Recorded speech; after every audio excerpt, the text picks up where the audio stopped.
Salut à tous, j'espère que vous allez bien. Moi, je suis très heureux de refaire une vidéo avec Dimitri qui, cette fois est à distance. Voilà, il a fui le temps mauricien, l'hiver mauricien. Le dur hiver mauricien. Ouais. Oui. Voilà, 29 Bonjour à degrés en tous. journée, c'est trop froid pour lui ici. Donc, il préfère les 40 que vous avez actuellement en France. Non, on les a plus d'ailleurs. Ils y sont plus. Ouais, C'est ça s'est fini. calmé. Ok. Ouais. Et donc, voilà, on va, comme d'habitude, aborder pas mal de sujets. On a pas mal de choses dont on doit parler, notamment son petit passage, enfin petit entre guillemets, au Salvador. Et puis, il s'en est passé des choses depuis la dernière fois qu'on a fait une vidéoconf ensemble, Dimitri, entre le marché, au niveau macroéconomique. Voilà, il y a quelques sujets qui se sont posés. Donc, on va parler déjà et avant tout de toi, ton retour d'expérience du Salvador. Est-ce que tu as tout payé en Bitcoin, le coût de la vie là-bas? Il y a pas mal de choses Ah, qui vont être intéressantes. Tu as fait des vidéos aussi, allez voir sur sa chaîne, il a fait aussi des vidéos où il en parle. Et raconte-nous du coup pourquoi tu es allé là-bas. Et déjà, c'est vrai que ça peut être intéressant d'avoir la raison. alors, OK, donc salut à tous d'abord. J'ai effectivement fait pas mal de vidéos pour raconter mon périple qui a commencé il y a maintenant 3-4 semaines, un mois, hein. J'ai dû quitter Maurice il y a un mois, On pratiquement. précise la chaîne, Euh, peut-être. Ça, c'est bien de préciser la chaîne. Je la mettrai en lien la en haut chaîne, à droite, mais ouais, ma chaîne, de toute façon, je crois qu'il y en a beaucoup qui maintenant sont double abonnés à oui. la tienne et à la mienne. La chaîne, c'est Crypto Paradise Consulting. Voilà. Donc, c'est comme ça que vous allez retrouver. Donc, oui, parti il y a 4 semaines de Maurice. Donc, d'abord, très long voyage pour aller sur le continent américain. C'était un de mes plus longs vols, puisque Dubaï, New York, c'était 14 heures de vol, ce qui est quand même énorme. Euh, mais pourquoi donc j'ai souhaité absolument aller au Salvador? Alors, il y a deux raisons. Il y avait la première évidente, c'est que moi, à partir du moment où le premier pays au monde adopte le Bitcoin, me considérant moi-même comme un… Enfin, vous le savez, on en a déjà parlé. Je crois que la première vidéo qu'on avait fait ensemble avec Cédric, on parlait Ouais. du Bitcoin standard. C'est un sujet qui en fait, revient pour moi, me revient en pleine figure, dans le sens où je me rends compte que ça va être un sujet pour moi encore plus d'actualité. C'est-à-dire combien je suis heureux d'avoir adopté ce Bitcoin standard, surtout dans des temps actuels. Alors, ça peut paraître très contradictoire, mais ça, je pourrais peut-être l'expliquer, ou voir dans une autre vidéo, parce que c'est un sujet à lui tout seul. Comment est-il possible que ça me rende très serein malgré un Bitcoin qui effectivement baisse beaucoup et qui a baissé beaucoup ces derniers temps? Donc, ce n'est pas du tout antinomique. Alors voilà, donc en tout cas, je reviens pourquoi j'ai voulu aller au Salvador, parce qu'évidemment, c'est le premier pays au monde à avoir adopté, en tout cas, avoir un président qui a décidé de faire du Bitcoin sa monnaie nationale, ce qui est quand même exceptionnel, parce que c'est une première. Et quoi qu'il arrive dans le futur, quel que soit le futur du Bitcoin par rapport à l'adoption dans d'autres pays, le Salvador restera comme le premier à l'avoir fait. Alors, quand j'ai appris ça, moi, c'était une nouvelle qui m'avait carrément hyper intéressé. Et puis, de fil en aiguille, j'ai voulu voir de près quel était ce pays et qu'est-ce que ça voulait dire concrètement un pays qui adopte le Bitcoin.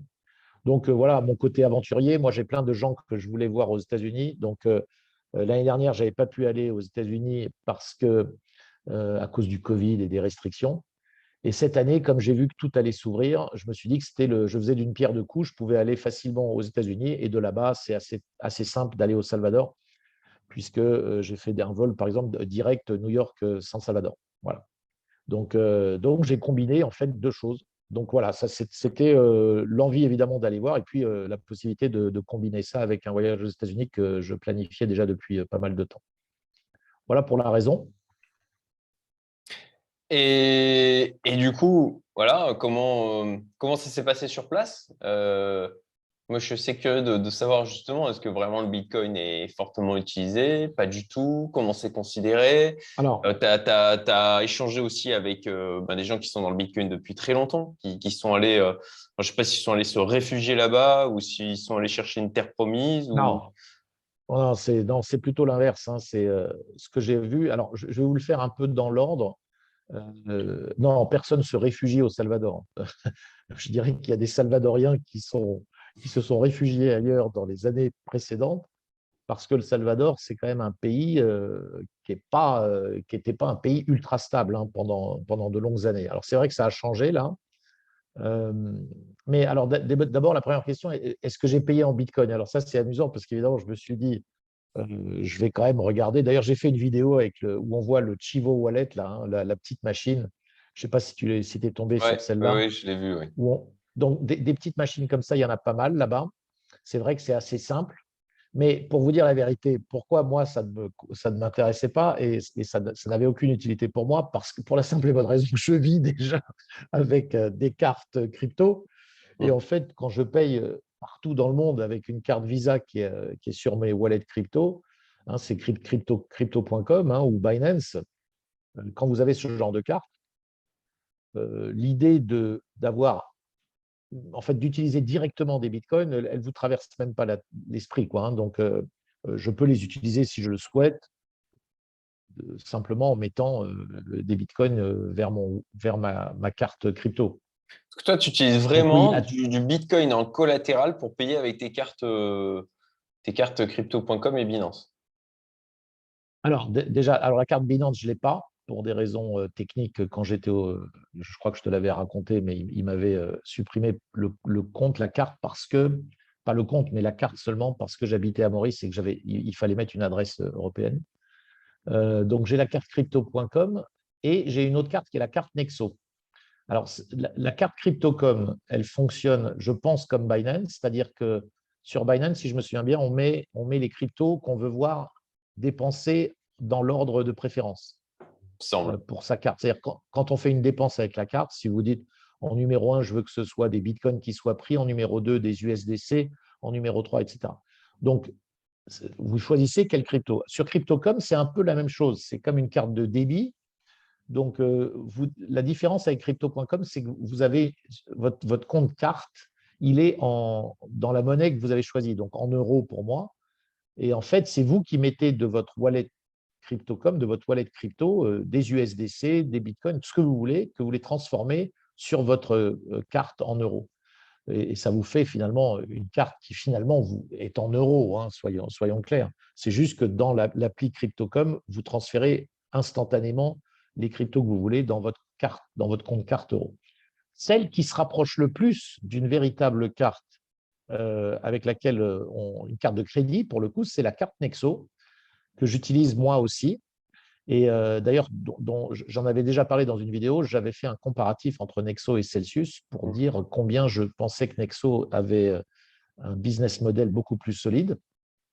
Et Ouais, une c'est des dessus. raisons, voilà, oui, Celsius, on pourra en parler si tu veux plus tard, mais une des raisons en est justement la façon dont on paye avec la carte Nexo et la façon dont le collatéral, en fait, vous payez, c'est une véritable carte de crédit. Donc, quand vous payez avec la carte Nexo, vous ne dépensez rien.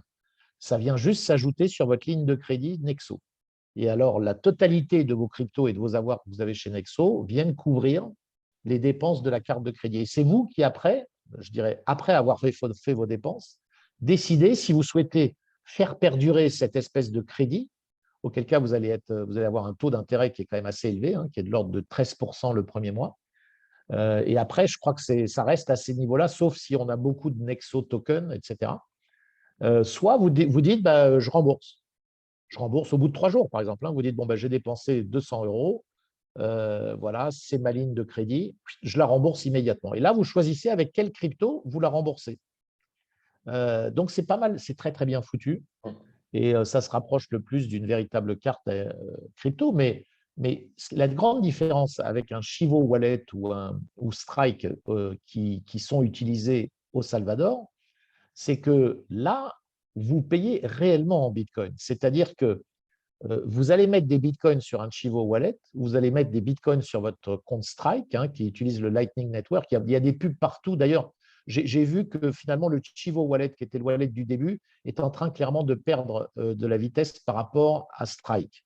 Et Strike, c'est la solution qui est portée par Jack Mallers. Vous vous souvenez, d'ailleurs, là aussi, on en avait parlé. C'est celui qui a fait un speech très important lors de la Bitcoin conférence de Miami. C'est le patron de Strike et qui a expliqué qu'il avait mis en place, avec le Lightning Network et sa solution Strike, un nouveau deal avec tous les Walmart des États-Unis. Donc, c'est ahurissant parce que Strike est en train de vraiment supplanter Visa et Mastercard.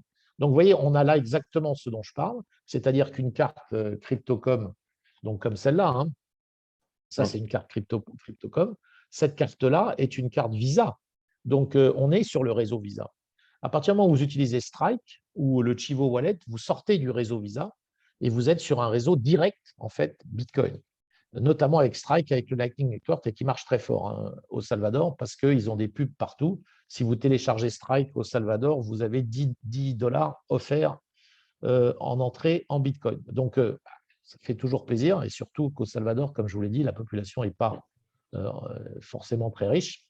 Et on parle d'un pays qui est quand même oui, assez pauvre globalement. Donc voilà, donc non, tout ça pour dire que je n'ai pas réellement changé mes méthodes de paiement au Salvador par rapport à aujourd'hui. Voilà. Ok. Et est-ce que les gens payent avec du coup ces applications?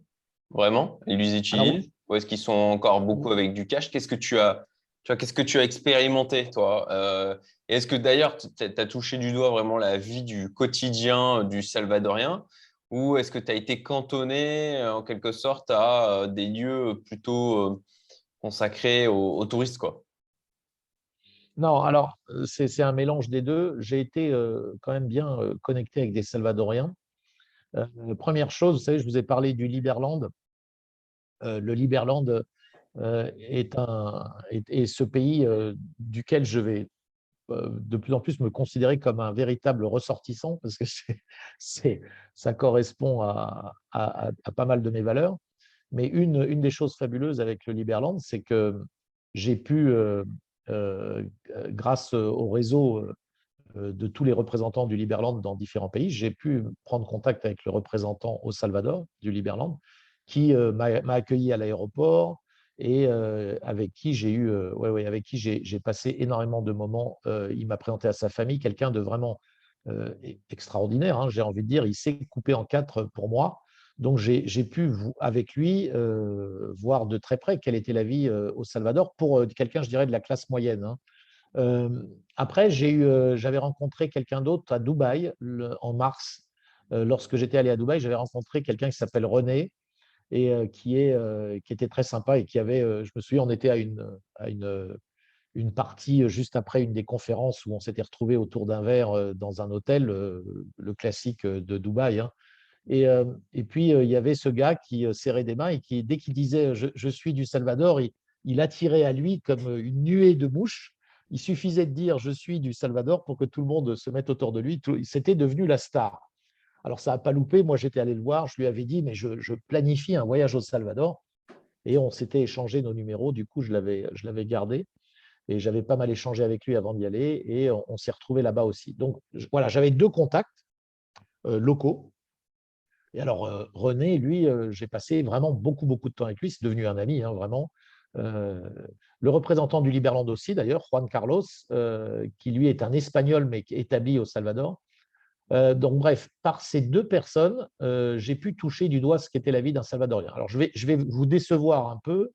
Je ne vais pas mentir, le Bitcoin, on a l'impression encore que c'est peut-être un peu gadget, dans le sens où la plupart des Salvadoriens vivent avec les dollars et beaucoup en cash. Voilà. Donc le dollar reste la monnaie de référence, la monnaie dans laquelle sont établis tous les prix, bien sûr. Et donc, vous pouvez payer en Bitcoin, voilà, à peu près partout, je dirais même partout. Ça, il n'y a pas de problème. Vous avez des signes partout qui vous disent on accepte les Bitcoins. Beaucoup de pubs, encore une fois, pour Strike. Donc, utiliser Strike pour utiliser ces Bitcoins pour payer, c'est vraiment la meilleure solution à mon avis, parce que vous utilisez le Lightning Network qui est instantané, donc les paiements sont instantanés. Ce que j'ai pu constater, c'est que les Salvadoriens sont dans une phase où, à la limite, pour eux, Bitcoin, d'ailleurs, c'est amusant, c'est une des autres utilités du Bitcoin, c'est cette utilité, je dirais, de remittance, hein, c'est-à-dire dont le réseau est utilisé finalement pour faire comme une chambre de compensation, un peu comme ce que fait Swift. Le Bitcoin, et c'est ce qu'avait expliqué Jacques Malleur à cette réunion de Miami, c'était que le Bitcoin avait maintenant ce nouveau rôle, qui est un rôle fondamental, hein, qui est un rôle de remittance en anglais, et donc en français, je crois qu'on va le traduire par système de compensation. Donc, beaucoup de Salvadoriens vont se faire payer en Bitcoin, mais vont immédiatement les transformer en dollars, car, si tu veux, pour beaucoup de Salvadoriens, on n'en est pas encore au moment où on garde des Bitcoins de côté, Ouais. Même de parce l'argent qu'un tout court. commerçant… Et ils n'ont peut-être pas les voilà, moyens aussi exactement. de trop épargner. Bon, ils ont besoin de Exactement. manger, de vivre. Voilà. Donc, Voilà. On est sur un pays qui a 7 millions d'habitants, 2,5 millions sont en mode survie, hein.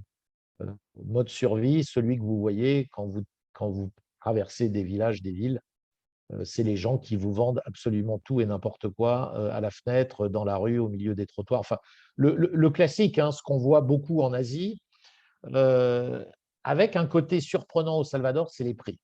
Ça, je l'ai dit dans la vidéo dernière que j'ai ouais. faite, c'est que les prix sont très élevés par Bien. rapport, je dirais, à ceux dont on est habitué, hein. Moi, j'ai voyagé beaucoup, j'habite à l'île Maurice, je connais bien l'Asie, etc. Les États-Unis, d'où je venais d'ailleurs, hein, j'étais à New York 15 jours avant d'aller au Salvador. On est quand même surpris de voir qu'à New York, on peut avoir de la nourriture de rue moins chère qu'au Salvador, quoi. C'est quand même ahurissant, hein, je veux dire. C'est Donc très ça vous étonnant. montre. C'est un élément qui m'a Ouais, très étonné dans ta vidéo. Alors ouais, toi, je veux dire, enfin, je précise pour les gens qui nous écoutent, hein, tu vas donner peut-être des exemples de prix, hein, histoire que ça soit parlant. Mais je précise que du coup, justement, tu as voyagé beaucoup et tu as l'habitude des prix pour les touristes, quoi. Notamment à Maurice, tu as les prix pour les blancs, voilà, et puis tu as les prix pour les autres, quoi. Et donc, bon, tu as une habitude, puisque tu es à Maurice depuis combien? 5 ans, ouais, c'est mais ça? à Maurice, quand tu dis ça à Maurice, tu penses à quoi? Parce qu'à Maurice, il n'y a pas vraiment, il y a les prix effectivement, mais officiels. J'ai pas vu d'endroit où on te fait. Alors, un gars que tu vas acheter dans la rue quelque chose, il va évidemment, il te voit Ouais, arriver, voilà. il va peut-être te.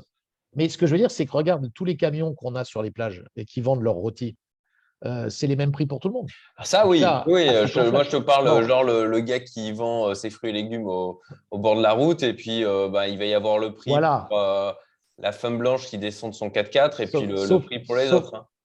ouais, sauf quand tu connais. Voilà, sauf quand tu connais. Ma Voilà. femme connaît bien les vendeurs, donc elle a les prix, elle a les prix normaux.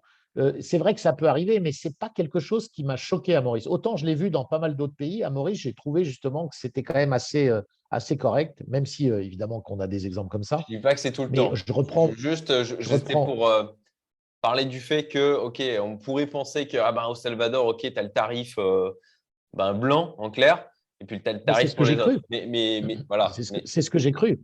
C'est ce que j'ai cru parce que ce que je te répète, c'est qu'à Maurice, tu vas à un camion où tu fais la queue avec tout le monde, hein. Il ne peut pas changer les prix, hein. Hmm. Tu as le rôti, si tu veux, c'est 40 centimes, bon, ou 50 centimes. Tu vas payer le même prix, hein, s'il est affiché en plus son prix. Donc, si tu veux, il y a un moment donné. Bon, au Salvador, c'est pareil. Le prix est là, le prix est affiché. Et moi, je voyais bien ce que payaient les gens. Donc, attention, je mets quand même un bémol. J'ai pas été, évidemment que j'ai pas sillonné les quartiers misérables de San Salvador. C'est certain. Donc, moi, j'ai une vision qui est celle qu'on a voulu me montrer. Donc, n'oubliez pas, j'ai été accueilli par deux personnes.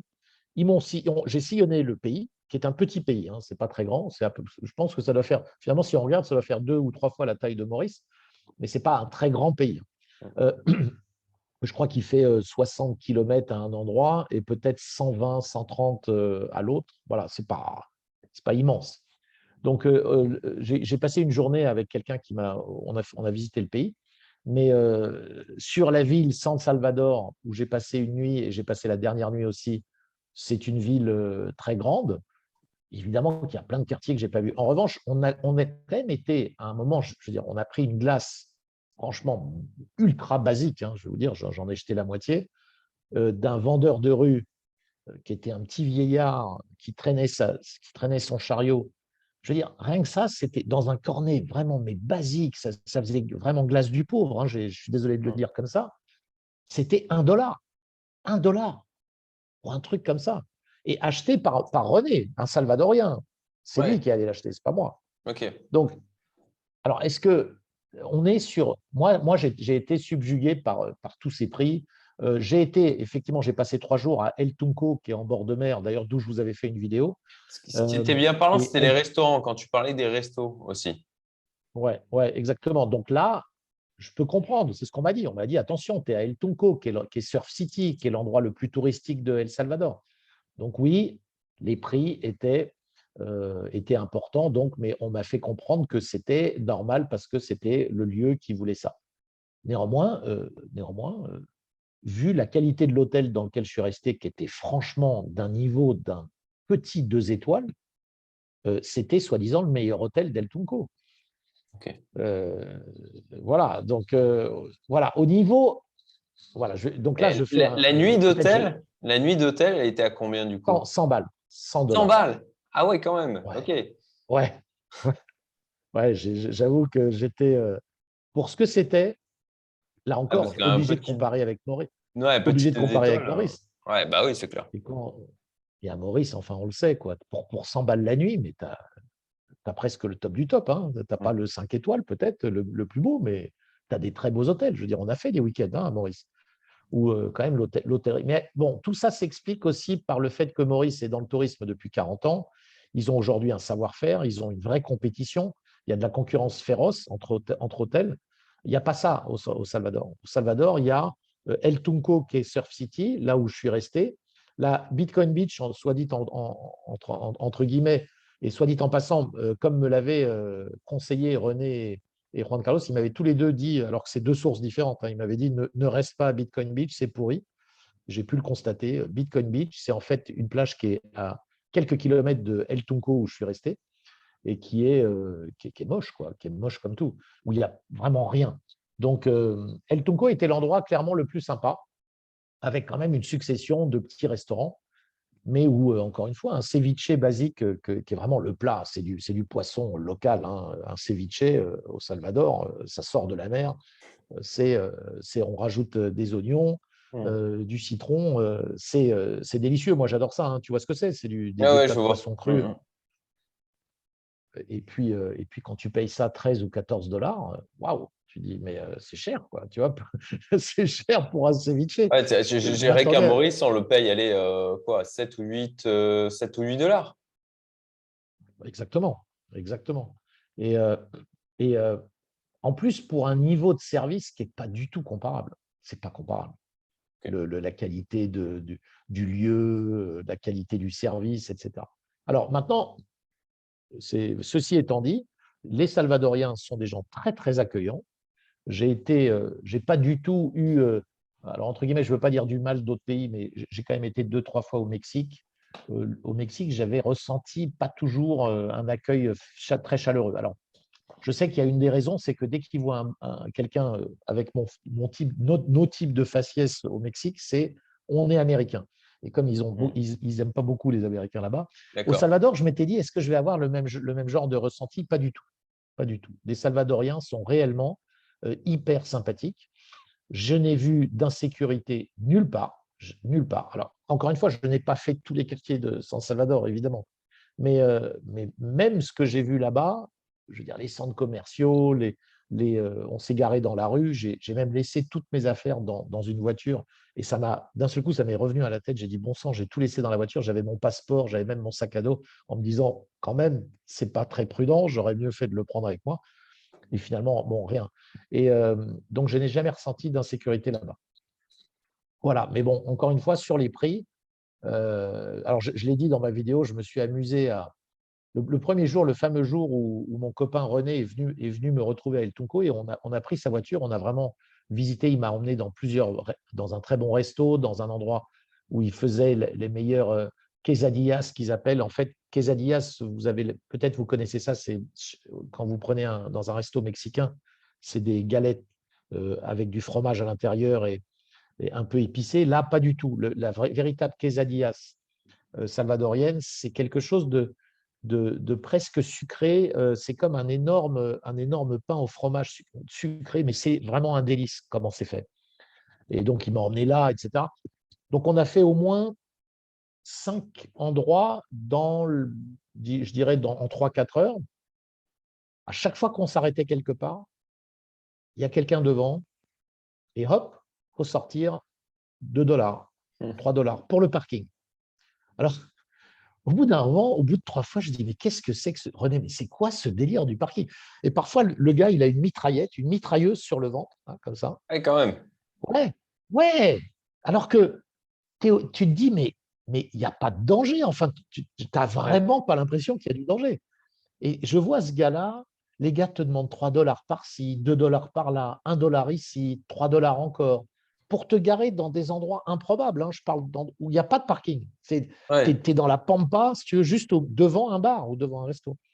Et ça, C'est un peu ça raquette au bout d'un quand même, moment, hein. C'est un sentiment de exactement. raquette, hein, vraiment. En plus, le gars avec Exact, le flingue et exact. tout, c'est quoi? Le gars avec le flingue, c'est parce qu'il est censé te protéger au cas où. Alors, il me dit, tu sais, on est encore, le Salvador, il y a encore quelques mois, c'était chaud patate, quoi.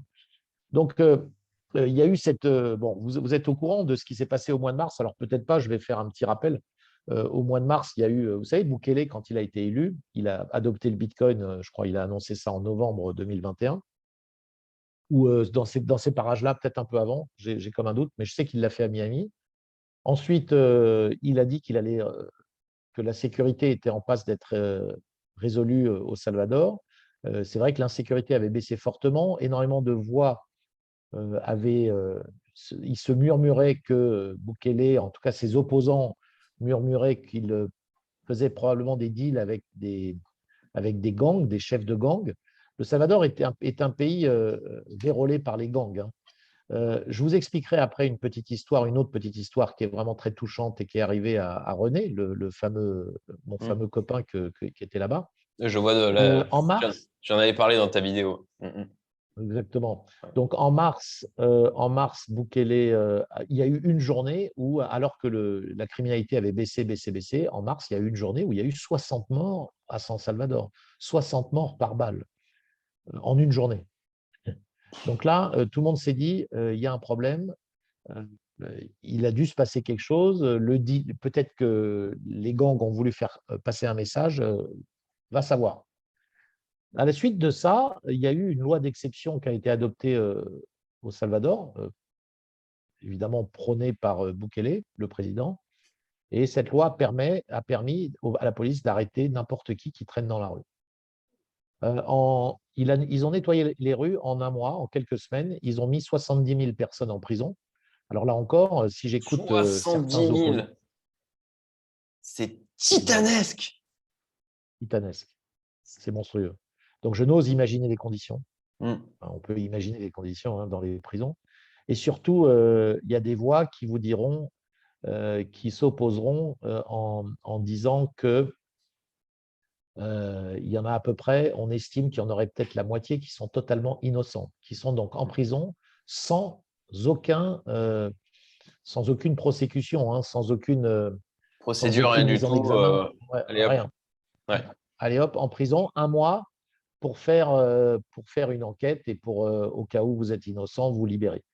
Alors, il y a des opposants à Bukele au Salvador. Hein. Beaucoup de gens, il y a beaucoup de grandes familles qui sont perdantes parce que Bukele n'est ni de droite ni de gauche. Il a juste mis un énorme coup de pied dans la fourmilière. Hein. C'est un peu son style. Il est très, très appuyé par énormément de Salvadoriens qui sont derrière lui. Je pense 90%, on parle de sondages incroyables. Parce que déjà, à la suite de cette histoire de la mise en prison de 70 000 personnes et des reproches qu'il y avait sur le côté droit de l'homme, alors, entre parenthèses, quand les États-Unis font leur leçon de droits de l'hommiste au Salvador, j'ai envie de rigoler parce que je rappelle qu'aux États-Unis, il y a une prison qui s'appelle Guantanamo depuis combien de temps? Depuis 2003, hein, je crois, où les gens sont en Hmm. prison toujours sans jugement, hein, jusqu'à ce jour. Et on avait un président Obama qui avait promis qu'il arrêterait ça, il n'a rien fait. Enfin bref. Donc ça, c'est la parenthèse. Mais en fait, pour les ce qu'a répondu Bukele à ces critiques, il a dit, écoutez, de deux choses l'une, hein, vous aviez des innocents qui mouraient dans les rues par balles, et maintenant, vous avez des innocents qui sont en prison, je l'admets, et il nous faudra probablement un mois d'enquête pour pouvoir décider qui est innocent et les libérer.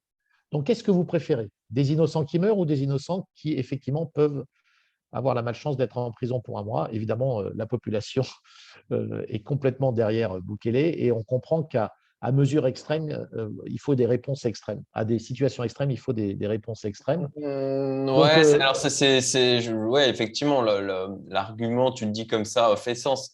Après, c'est toujours une histoire de proportion.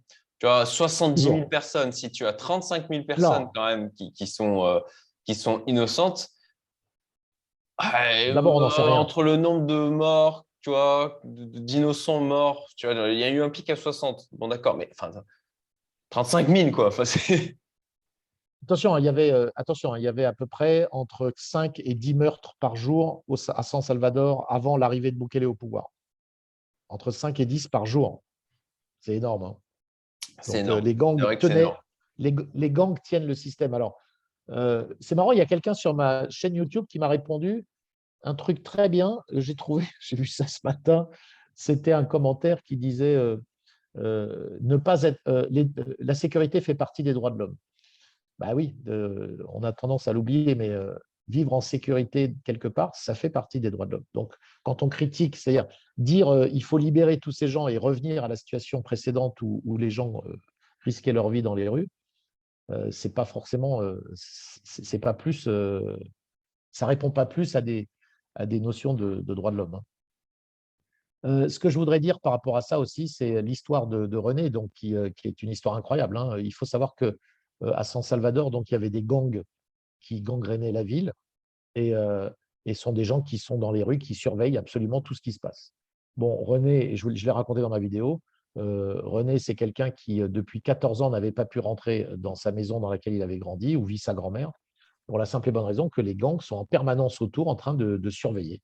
Et qu'est-ce qu'ils attendent en fait? René s'est retrouvé, lui, quand il avait 20 ans et qu'il avait son premier job, à devoir payer 20 $ par semaine à des gangs qui voyaient qu'il partait le matin en voiture, qui revenait le soir, donc qui ont compris qu'il avait un boulot. Et donc, il s'est fait racketter comme ça. Et là, il y a un mois, sa grand-mère l'appelle et lui dit René, tu peux revenir. Il était en larmes, hein. C'était la première fois depuis 14 ans. Elle dit ils ne sont plus là. Il n'y a plus personne. Les gangs sont partis. Donc, le travail qui a été fait, voilà, on a des exemples concrets de Mm. choses. Donc, voilà, après, je comprends bien que ça peut surprendre, hein, quand on a grandi dans des pays comme les nôtres, évidemment, ça nous paraît incroyable. Mais voilà Il où y a on en est un un vrai petit peu changement avec. sur le terrain. Non, mais c'est quand même OK. C'est cool. C'est une Ouais. décision, clairement. On peut la discuter, mais néanmoins, manifestement, les résultats sur le terrain sont là. Les résultats C'est sont là, puis courageux, soyons très c'est clair. clairs, c'est très, très courageux. J'ai eu, après, voilà, il y a la communauté Bitcoin que j'ai vue là-bas, où là, j'ai été bluffé, hein. J'ai vu des gens qui étaient extrêmement courageux, qui ont, pour certains, lâché tout, hein, pour venir habiter là-bas, pour faire en sorte que ça fonctionne. On peut bien comprendre une chose très simple, c'est que imagine, imagine juste un Bitcoiner qui arrive là-bas, qui se fait kidnapper ou qui se fait tuer pour une rançon ou une chose comme ça qui arrive. Tu sais très bien que dans la semaine, le bashing sur le Salvador va être monstrueux et ça va être la fin de l'expérience pour le Salvador. Donc la sécurité est un élément absolument vital de la réussite de son projet et ça, il l'a bien compris. Ce qui d'ailleurs amène le tourisme. Le tourisme est en augmentation phénoménale, hein. J'ai vu à El Tunco des touristes étrangers, pas mal d'Américains. Alors pour le surf, mais c'est un pays où il y avait très peu de touristes avant.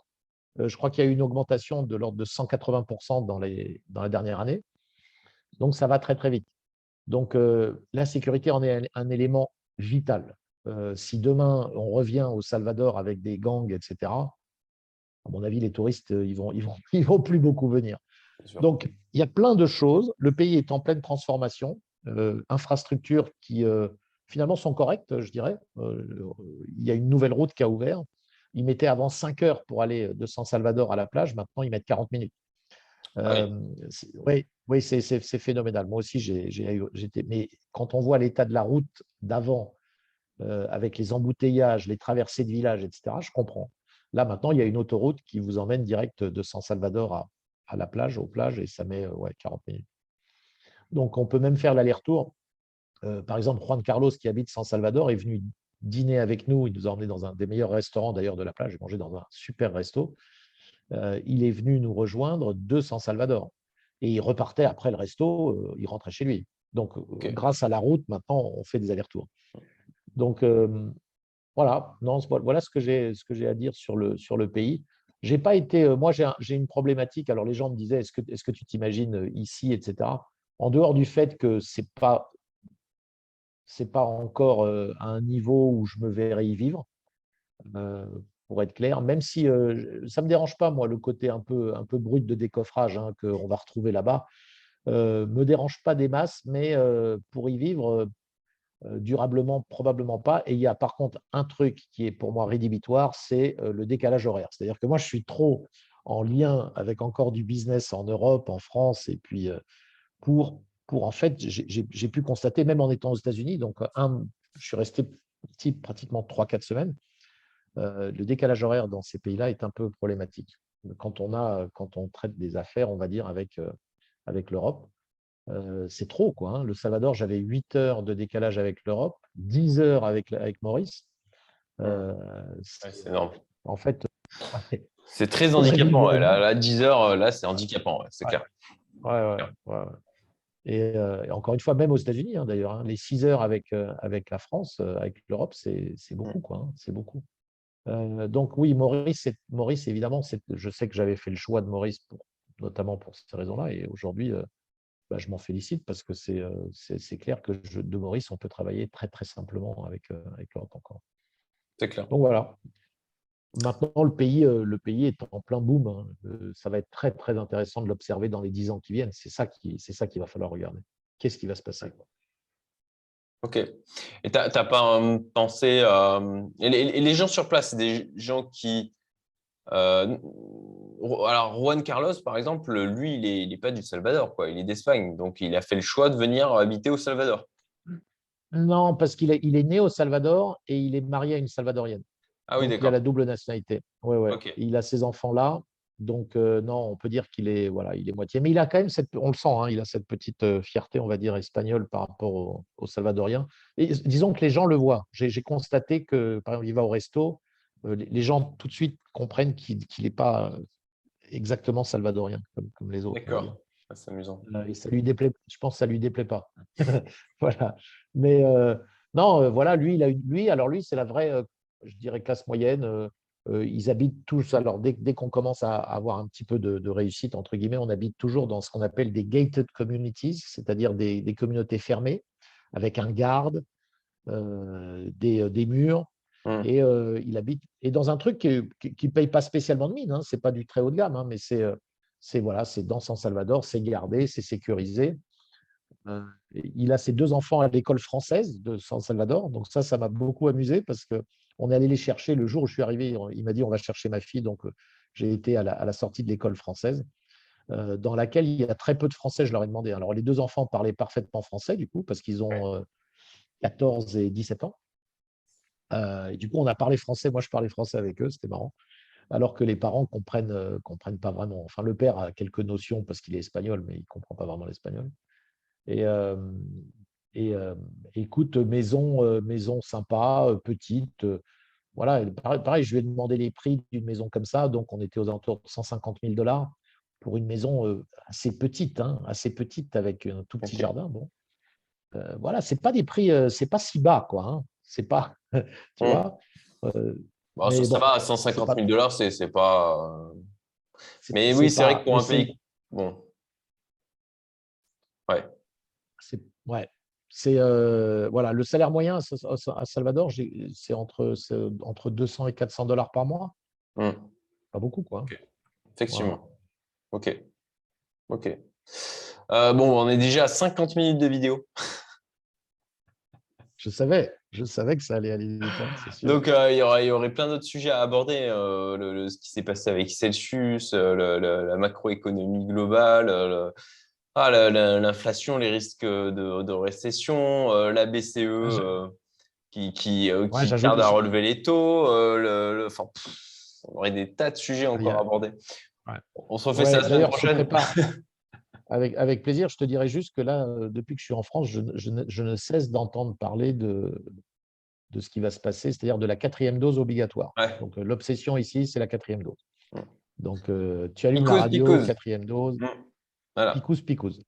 Donc, je pense que oui, on se prépare à un automne qui risque d'être assez Ouais. étonnant encore. On va voir ce qui se prépare. Donc, voilà, pour l'instant, je vais profiter de mon été ici et retour à Maurice fin août. Ouais. Ah, alors, on Et on fait. peut. Ouais, on peut. Moi, j'ai une théorie là par rapport à ça, par rapport à l'Europe. Le choix que fait la BCE de ne pas relever les taux et puis de laisser filer l'inflation, en clair, hein. Ma théorie, c'est que bon, bah, ils vont se servir de un ou plusieurs prétextes comme on a déjà eu. Ça va être soit nouvelle vague de Covid, soit la guerre, soit, alors le nouveau truc à la mode en ce moment, c'est on n'a plus que 3 ans au niveau de l'urgence climatique, sinon on est tous morts. Ça aussi, tu vois, 3 ans, c'est bien. Moi, c'est suffisamment court pour forcer les gens J'adore. J'adore. les obliger à faire certaines choses.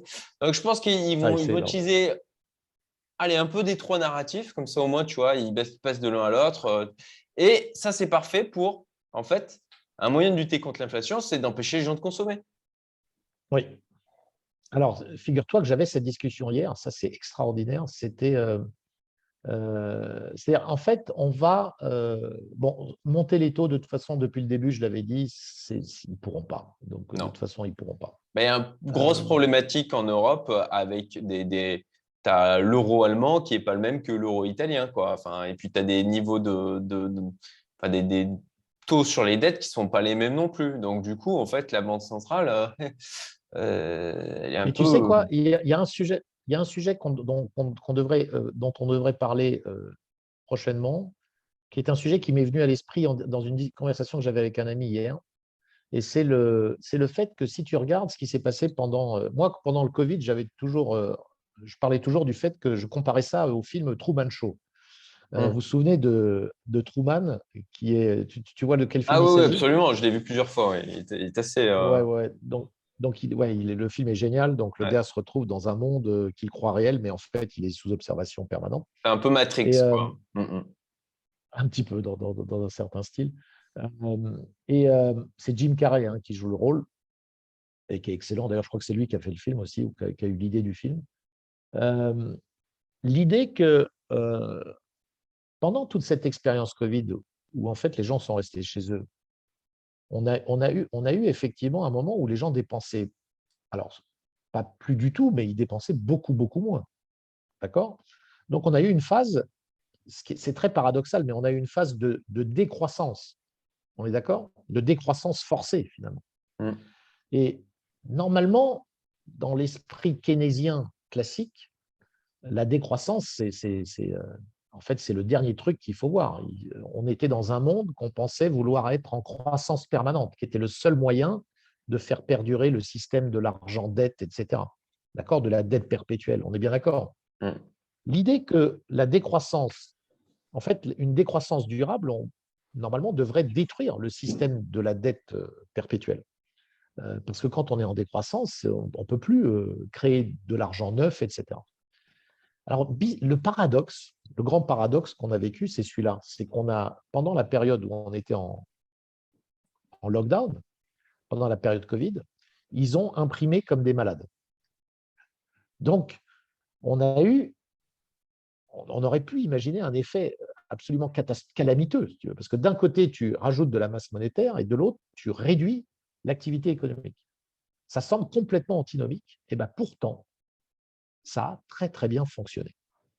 Et d'un point de vue laboratoire, on pourrait se demander si finalement cette expérience qui a duré en gros un an, ils ne sont pas en train de se dire que c'est peut-être le meilleur moyen de réduire l'inflation, justement. de calmer le jeu, parce qu'aujourd'hui, c'est le stress. Comme ils ne peuvent pas augmenter les taux, ils ne peuvent pas vraiment lutter contre cette espèce d'accélération, le moyen de revenir à une espèce de confinement comme on l'a eu, à un contrôle où les gens se remettent forcés à ne plus consommer. Est-ce que ce n'est pas là le souhait ultime de pouvoir remettre sous coupelle absolument tout le monde et reprendre le contrôle de tout ça et éliminer le stress par rapport aux mauvais chiffres de l'inflation, etc. Donc, c'est la question, c'est très paradoxal, hein, mais Je c'est un petit peu pense la question. qu'on a des effets. Bon, tu sais quoi, on va arrêter là parce qu'on a déjà 55 minutes de vidéo et ça fera un excellent sujet pour la prochaine. Exactement, tout à fait, Voilà. avec plaisir. En plus, c'est un sujet à lui tout seul, hein. Je peux dire qu'on va Ah y oui, passer oui. 50 minutes aussi. Ah oui, c'est clair, c'est Voilà. clair. Bon ben, Ouais. merci Dimitri. C'était top, comme à Je t'en chaque prie, fois. je t'en prie. Bonne journée à Et toi. Et puis, à très bientôt tout le monde. Likez, partagez, mettez des commentaires. N'hésitez pas, s'il y en a peut-être qui sont passés au Salvador, faites part de votre retour d'expérience aussi. Ou s'il y en a certains qui pensent à y aller, dites-le.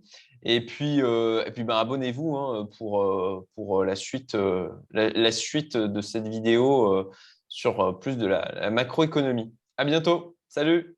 allez, à bientôt. Bye bye.